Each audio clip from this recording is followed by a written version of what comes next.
A Filipino traditional game is a fun activity or play passed down for older generations, usually played by children using simple rules and materials found in the environment. An individual traditional Filipino game is a game played by just one person instead of a group. It's usually simple, fun, and often uses natural objects or the player's own skills.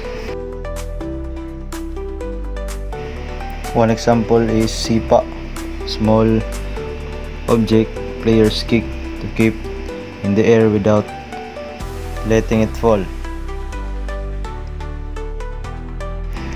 Dual traditional Filipino game is a game played by the two people facing each other. This usually tests their skill, strength, or speed, and sometimes they use simple objects.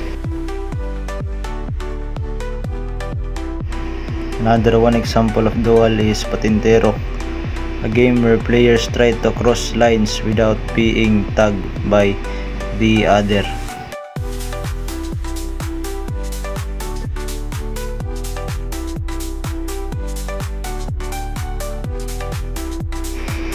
A team traditional Filipino game is a game where players are divided into groups and play together as a team.